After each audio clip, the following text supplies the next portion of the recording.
Darlleniad o'r Efengyl Ioan, penod 6, adnodau 35 a 41 i 51. Yna dyma Iesu'n datgan, fi ydy'r bara sy'n rhoi bywyd. Fydd pwy bynnag ddaw ata I ddim yn llwgu, a fydd pwy bynnag sydd yn credu yno fi ddim yn sychedu.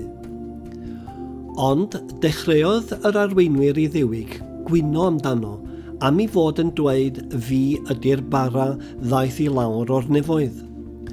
Ond nid Iesu mab Joseph ydy meddan nhw.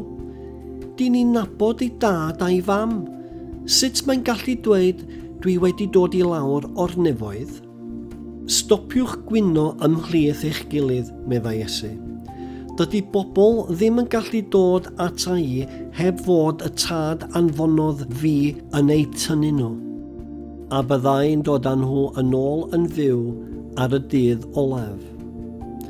Mae'n dweud yn yr sgrifau proffwydi byddan nhw I gyd yn cael eu dysgu gan Dduw.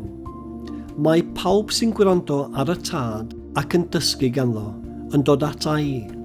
Ond does neb wedi gweld y tad, dim ond yr un sydd wedi dod oddi wrth Dduw sydd wedi gweld y tad, neb arall. Credwch I fi, mae bywyd tragwyddol gan bwy bynnag sy'n credu. Fi ydy'r bara sy'n rhoi bywyd. Bod eich hynafiaid wedi bwyta'r mana yn yr anialwch, buon nhw farw.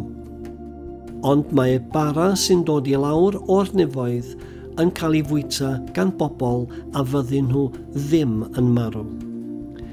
A fi sydd wedi dod I lawr o'r nefoedd ydy'r bara sy'n rhoi'r bywyd.